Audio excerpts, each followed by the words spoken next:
So, Ted, you've talked about how Curb Your Enthusiasm kind of put a spring back in your step for comedy. Can you both talk about what has been the most invigorating twist or turn to your character on Good Place? As far as being the most fun for you or discovering something new about comedy or being funny? Yeah. So, okay. So I like have this lucky weird thing with this character where I get to be rebooted and I get to evolve, and that's a very fun thing to play with.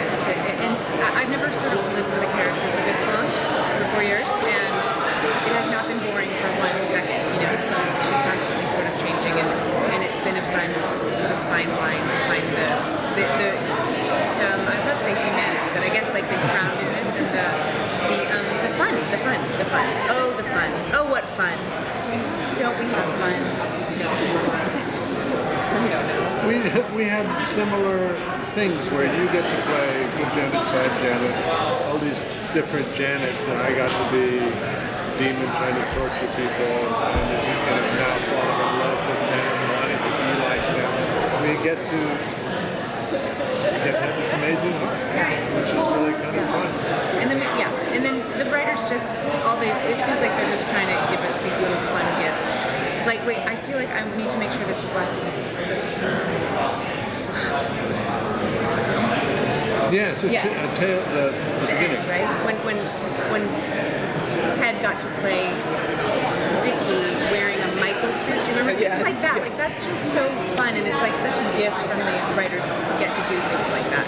We get to be incredibly silly in the most serious way. Yes. My Which is Ted. pretty cool. Yeah. Peace out, y'all. Okay, first question. Emmy. Yes. So, did you always know how it would be? We not when I wrote the pilot, but after season 1, I started thinking about it, like if we get to call our shot, what would I want to do? And we came up with the basis of it, and then talked it out with the other writers. And the thing that we talked about, in its essence, stayed the same for years. Altered, changed, shaded, whatever. But it's basically we got to where we started. The way that was pleasing. There's a real beauty to being able to end a series on your own terms and saying this is where it needs, like this is the time for it to end. Was there any point where there were some people who maybe said, you think you could maybe stretch it out a little, like at the executive level or the cast? The Universal and NBC were incredibly supportive. They were a little bummed, I think, but they were very supportive. They saw we live in a new world where you don't have to stretch things out. You don't have to milk the stone forever in order to be successful and make money on a TV show. So they were like, creatively, they've always gotten it, and they were very supportive.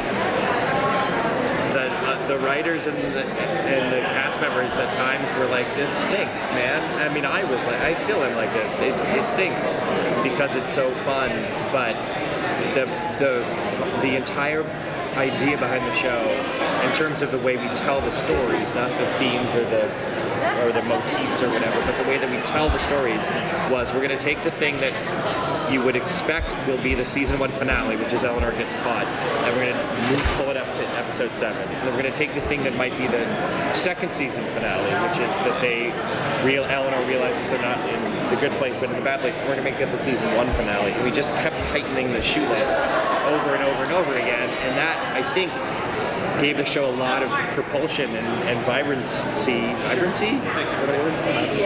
Okay. But it also meant that, like, we told 100 and something episodes worth of stories in 54 episodes, and so as much as we all wish it could last a little bit longer, we all realize, I think, that it's like vibrancy.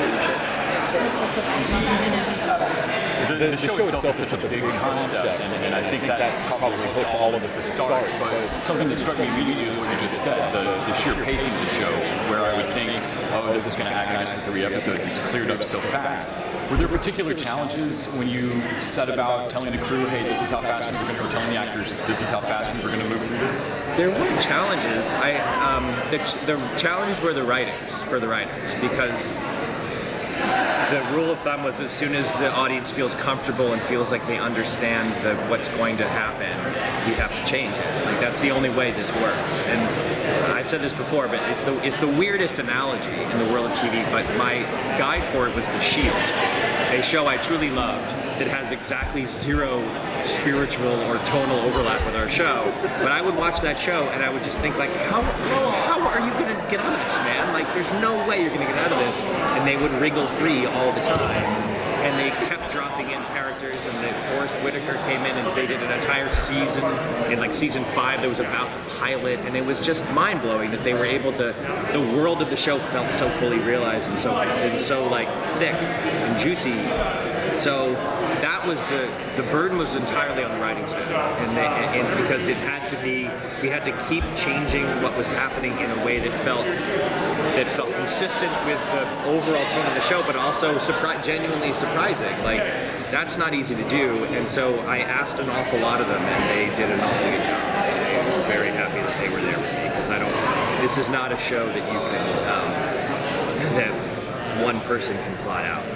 This took a large number of people thinking very, very hard about what to do next in order to pull it off. Assuming we did. Missing those two about the show, making the show. I get phone calls all the time from Ted Danson. It fucking rules. My phone rings and it says Ted Danson. And if that stops, I'm going to be really sad. I had known Kristen for a while. She had been on Parks and Rec a couple times, but I never really worked with her. And they're just the most delightful people. They're exactly the kinds of shoulders you need to rest a show like this on, in every way, comedically and dramatically and romantically. And then, the other 4 actors I didn't know at all, met from their auditions, and they just are so good. They're so good. And I'm going to miss, I hope I don't miss this, I guess I'll say, because I hope that whatever I do next has the same feeling, but I will miss finishing a script with the writing staff and knowing that it's going to turn out well because they're the ones saying the words. Like, that is such a luxury. I've had it before, crazily. I had it on The Office, even though that wasn't my show. I had it on Parks and Rec. We have it on Brooklyn currently. It's a real luxury, and I never want to take it for granted, because there's no, you can put any combination of any of them together into a story and it's going to be good, and that's amazing. The Good Place is pretty much built on a lot of philosophical ideas. Have you learned any lessons from philosophy that you take away from this show?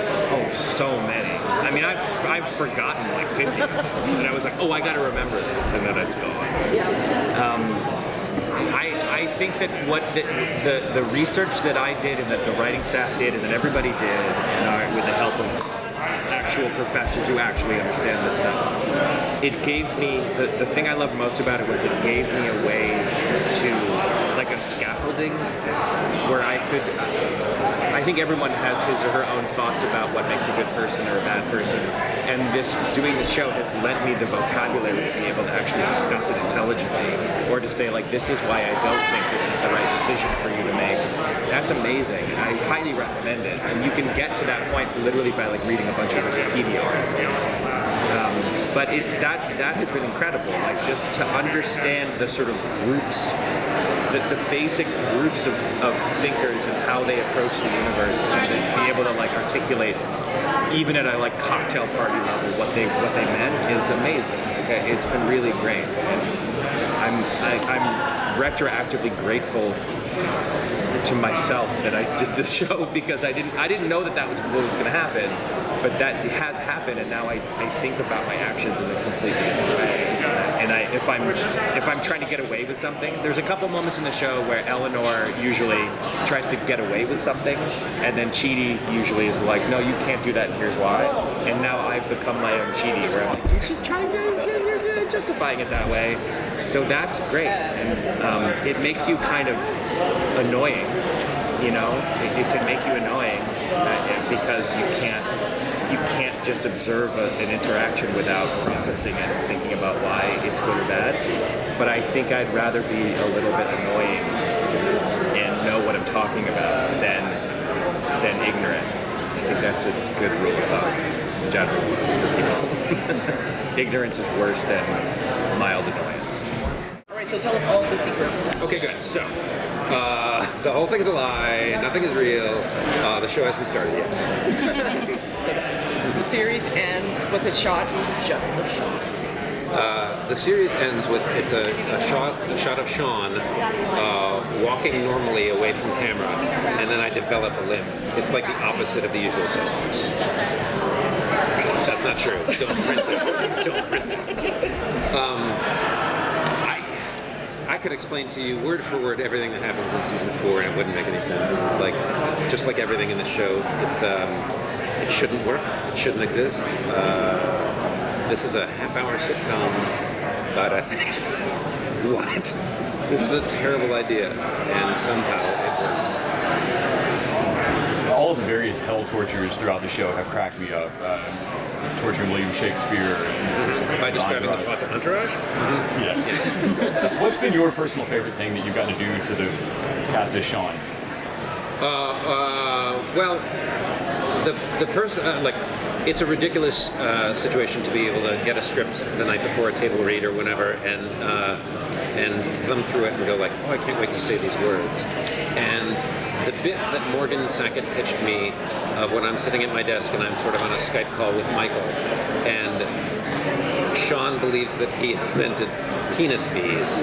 That is the craziest, most disgusting, like, what is that even? There are a couple ways to go with it, none good. I mean, obviously, butthole spiders and penis bees and all of it.